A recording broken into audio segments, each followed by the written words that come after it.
வணக்கம். சட்டமன்ற தேர்தல் விரைவில் வர இருக்கு. இந்த தேர்தல் வருது அப்படின்னாலே சர்வே அதிகமாக எடுப்பாங்க. நிறைய பேர் வந்து அவங்கவங்க தனிப்பட்ட முறையில் சர்வே எடுத்து, இவங்க இந்தந்த ஏரியாக்களில் இவங்க வலுவா இருக்கிறாங்க அப்படிங்கிற மாரி சொல்லுவாங்க. இதில பார்த்தீங்கன்னா, சென்னை மண்டலத்தில ஸ்பிக் மீடியா ஒரு சர்வே எடுத்திருக்காங்க. இந்த சர்வேல பார்த்தீங்கன்னா, அதிக தொகுதிகள சென்னையில வந்து திமுக தான் திரும்பவும் கைப்பற்றும் அப்படிங்கிற மாரி சொல்லியிருக்காங்க. குறிப்பா பார்த்தீங்கன்னா, எல்லா இடத்துலயும் பார்த்தீங்கன்னா, திமுக கைப்பற்றுறதுக்கு வாய்ப்புகள் அதிகமா இருக்கு. அது இல்லாம இந்த தாவேகா 3 இடங்கள்ல கைப்பற்றும் அப்படின்னு சொல்லியிருக்காங்க.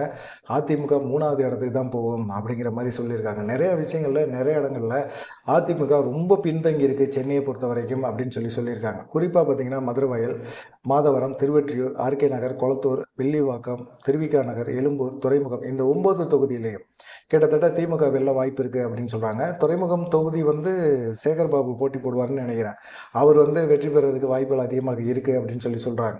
அதே நேரம் வந்து பார்த்தீங்கன்னா, தாவேகா வந்து 2வது இடத்துக்கு வருது. அது இல்லாம 3 தொகுதிகள்ல வந்து தாவேகா ஜெயிக்கிறதுக்கான வாய்ப்புகள் அதிகமாக இருக்கு அப்படின்னு சொல்றாங்க. அதிமுக மிகப்பெரிய இயக்கம். இந்த இயக்கம் வந்து சென்னையில எத்தனை தொகுதிகளை கைப்பற்றும்னா 0 அப்படின்னு சொல்லி அழுத்தம் திருத்தமா ஸ்பிக் மீடியா சொல்லுது. என்னடா இது இப்படி சர்வே எல்லாம் எடுக்கிறீங்க, மிகப்பெரிய இயக்கம்ப்பா, அந்த இயக்கத்துக்கு ஓட்டு வங்கி குறைஞ்சிருச்சா அப்படின்னா ரொம்ப குறைஞ்சிருக்குது. அதுலேயும் பார்த்தீங்கன்னா, வாக்கு சதவீதத்தோட ஒவ்வொரு தொகுதியிலையும் போட்டிருக்கிறாங்க. அதில் குறிப்பாக பார்த்தீங்கன்னா, மதுரவாயல் தொகுதியில் திமுக வெற்றி பெறும். எவ்வளவு வாக்கு சதவீதம்னா 35.46% வாக்குகளை வந்து திமுக பெறும். யார் வேட்பாளர் இருந்தாலும் திமுக ஜெயிக்கிறதுக்கு வாய்ப்புகள் அங்கே இருக்குது அப்படின்னு சொல்கிறாங்க. அந்த மதுரவாயலில் 2வது இடத்துல தாவேகா 28% வாக்குகளோட 2வது இடத்தை பெறும். அப்போ அதிமுகவுக்கு எவ்வளோ வாக்கு சதவீதம் கிடைக்கும் அப்படின்னு பார்த்தீங்கன்னா 25%. தாவேகாவுக்கும் அதிமுகவுக்கும் தான் போட்டி. இதில் வந்து பார்த்தீங்கன்னா 3% வாக்கு வித்தியாசம் தாவேகாவுக்கும் அதிமுகவுக்கும் இருக்கு அப்படின்னு சொல்றாங்க. ஒருவேளை கடைசி கட்டத்தில், கடைசி நேரத்தில் அதிமுகவோட கூட்டணி தாவேகா வச்சதுன்னா கண்டிப்பா சென்னை முழுவதுமே வந்து அந்த கூட்டணி கைப்பற்றுறதுக்கான வாய்ப்புகள் இருக்கு அப்படின்னு சொல்றாங்க. 3வது இடத்துக்கு தான் அதிமுக போகுது அப்படின்னு ஸ்பிக் மீடியா சர்வே சொல்லியிருக்கு. சரி, அதே மாதிரி மதுரை வாயில்லையும் பார்த்தீங்கன்னா அதே மாதிரி தான் இருக்குது. திமுகவுக்கு 35.9% வாக்குகள் பெறும். அதே போல் தாவேகா அந்த தொகுதியில் 28% வாக்குகளை பெறும் அப்படின்னு சொல்லியிருக்காங்க. அதிமுக கிட்டத்தட்ட தாவேகாவோட 6% வாக்குகள் வித்தியாசத்தில் கீழே இறங்கியிருக்கு. 22% தான் பெற முடியும். மெகா கூட்டணி அமைச்சிட்டோம், திமுகவுக்கு நாங்கள் தான் போட்டின்னு சொல்லிட்டு இருக்காங்க. ஆனால் உண்மையில் சென்னையை பொறுத்த வரைக்கும் பார்த்தீங்கன்னா திமுக பெஸ் தாவேகா அப்படிங்கிறது தான் இருக்குது. அதே போல் திருவொற்றியூரில் திமுக 33% தான் பெறும் அப்படின்னு சொல்லியிருக்காங்க. திமுக வெற்றி பெறும். அதே போல் தாவேகா அந்த இதில் வந்து பார்த்தீங்கன்னா திமுகவுக்கும் தாவேகாவுக்கும் வலுவான கூட்டணியை யார் வச்சிருக்கிறா? திமுக வச்சுருக்காங்க. இன்றைக்கி கூட்டணி பலம் இல்லாத ஒரு கட்சி அப்படின்னா தாவேகா தான். தன்னுடைய சொந்த பலத்தில் வந்து நிற்பாங்க அப்படின்னாலும் அவங்க வந்து பார்த்திங்கன்னா திமுக 33% பெறுவாங்க அப்படின்னா தாவேகா 29%. ரெண்டுக்கும் பார்த்திங்கன்னா 4% வாக்கு வித்தியாசம் தான் இருக்குது. இந்த தொகுதியிலேயே பார்த்தீங்கன்னா அதிமுக திருவொற்றியூரில் 23% தான் பெறும் அப்படின்னு சொல்லியிருக்காங்க. 23%ங்கிறது மிக மிக மிக குறைவு. அதிமுக கூட்டணி பலத்தோடு நின்றா கூட ரொம்ப குறைவு அப்படின்னு சொல்கிறாங்க. அதே போல் ஆர்கே நகர்லாம் ஜெயலலிதா நின்ற இடம், டிடிவி நகர்லாம் ஜெயிச்ச தொகுதி. இந்த தொகுதியிலே திமுக தான் 39% வாக்குகளை பெறும். அதிகமாக வாக்கு சதவீதம் வந்து ஆர்கே நகரில் திமுக இந்த தடவை பெறும் அப்படின்னு சொல்லியிருக்காங்க. அதே போல் அதிமுக எத்தனை சதவீதம் பெறும் அப்படின்னா 25% பெறும் அப்படின்னு சொல்லியிருக்காங்க. இந்த இடத்துல தான் அதிமுக 2வது இடத்துக்கு வருது. 3வது இடத்துக்கு தாவேகா போகுது. தாவேகா 24% வாக்குகளை பெறும் அப்படின்னு சொல்கிறாங்க. ஆர்கே நகரில் 1% வாக்கு வித்தியாசம்தான். அது கடைசி நேரத்தில் மாறுறதுக்கு கூட வாய்ப்புகள் இருக்குது. மாறுறதுக்கான சான்ஸ்களும் இருக்குது அப்படின்னு சொல்கிறாங்க. கொளத்தூர் முதலமைச்சர் தொகுதி. இந்த தொகுதியில் திமுக 32% வாக்குகளை பெறும் அப்படின்னு சொல்கிறாங்க. தாவேகா 29%, அதிமுக வந்து 27%. அதிமுக தாவேகா 2% வாக்குகளை பெறும் அப்படின்னு சொல்லியிருக்காங்க. வில்லிவாக்கத்தில் வந்து 32% வந்து திமுக பெறும். தாவேகா வந்து 31%. திமுகவுக்கும் தாவேகாவுக்கும் 1% வாக்கு வித்தியாசம்தான். இதில் வந்து அடித்து திமுகவை பின்னுக்கு தள்ளுறது கூட தாவேகாவுக்கு வாய்ப்புகள் இருக்குது அப்படின்னு சொல்கிறாங்க.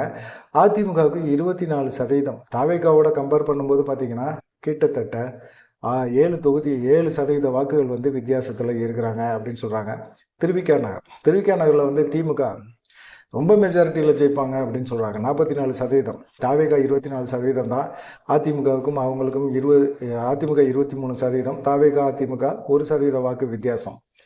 அதே போல் எழும்பூர் தொகுதியில் வந்து திமுக 34% பெறும் அப்படின்னு சொல்லிடுறாங்க. அதே போல் தாவேகா வந்து 27% வாக்குகளை பெறுவாங்க. அதிமுக 25%. தாவேகா அதிமுக 2% வாக்குகள் தான் அப்படின்னு சொல்கிறாங்க.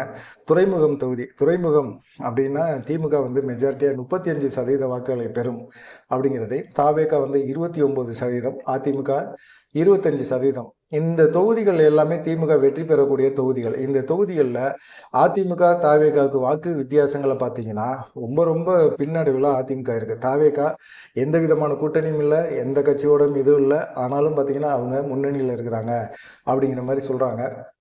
அதே போல் வந்து தாவேகாவை பொறுத்த வரைக்கும் ராயபுரம் தொகுதியில் 34% வாக்குகளை பெறுவாங்க அப்படின்னு சொல்கிறாங்க. இங்கே வந்து கடுமையான போட்டி யாருக்கு இருக்குன்னா திமுக தாவேகாவுக்கு தான் இருக்கும் அப்படின்னு சொல்கிறாங்க. திமுகவுக்கும் ஏறக்குறைய திமுக வந்து 34% வந்து ராயபுரத்தில் பெறுது. அதே போல் தாவேகாவும் 34% வச்சுருக்கிறாங்க அப்படின்னு சொல்கிறாங்க. மீதி தான் வந்து பார்த்திங்கன்னா அதிமுகவுக்கு. இந்த மாதிரி சூழ்நிலையில் வந்து திமுக தாவேகா இவங்க 2 பேர்த்துக்கும் தான் ராயபுரம் தொகுதியில் ஒரு போட்டி இருக்கும். வெற்றி யாருக்கு அப்படிங்கிறத நிர்ணயிக்கக்கூடிய ஒரு போட்டி இந்த 2 கட்சிகளுக்கு இடையில தான் இருக்கும் அப்படின்னு சொல்கிறாங்க. அதிமுக ஜெயக்குமார் ராயபுரம் தொகுதியில் ஜெயிக்கிறதுக்கு வாய்ப்பு சுத்தமாக கிடையாது, 100% கிடையாது அப்படின்னு சொல்லி ஸ்பிக் மீடியா சர்வே சொல்லுது.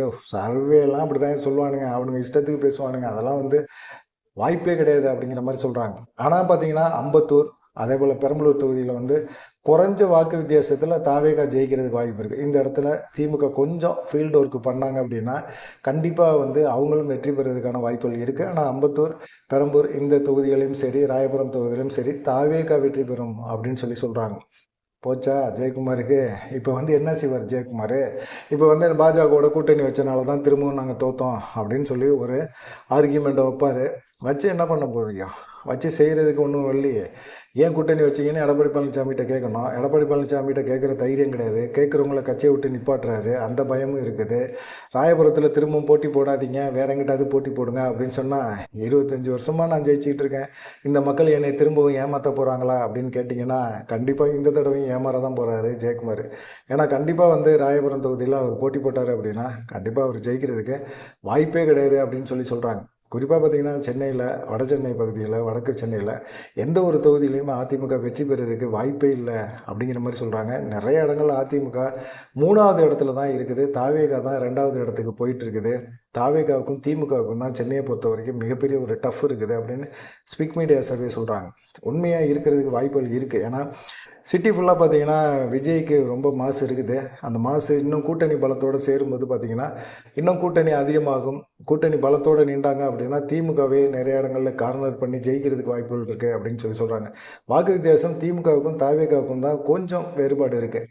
ஒரு 3%, 4% வாக்கு வித்தியாசம் இருக்குது. ஆனால் அதே சமயத்தில் தாவேகாவுக்கும் அதிமுகவுக்கும் வாக்கு வித்தியாசம் அப்படின்னு பார்த்தீங்கன்னா மிகப்பெரிய ஒரு வாக்கு வித்தியாசம் 6-7% வாக்கு வித்தியாசம் இருக்குது. ரொம்ப கூட நெருங்க முடியாது. அதிமுகனால தாவேகாவை நெருங்கவே முடியாத ஒரு சூழ்நிலை உருவாகிருக்கு அப்படின்னு சொல்கிறாங்க. இது தனிப்பட்ட முறையில் எல்லாருமே சர்வே எடுத்து போடுறாங்க. ஸ்பிக் மீடியா அப்படிங்கிற இந்த சர்வே சொல்லியிருக்க இந்த விஷயம் எப்படி சாத்தியப்படும் அப்படிங்கிற ஒரு விஷயமும் இருக்குது, கேள்விக்குறியாகவும் இருக்குது. இருந்தாலும் தேர்தல் முடிவுகள் தான் எல்லாத்தையுமே சொல்லணும். நீங்கள் என்ன நினைக்கிறீங்க? ஸ்பிக் மீடியா நினைக்கிறத சரியாக இருக்குன்னு நினைக்கிறீங்களா அப்படிங்கிறத மறக்காமல் கமெண்ட் பண்ணுங்கள். நன்றி, வணக்கம்.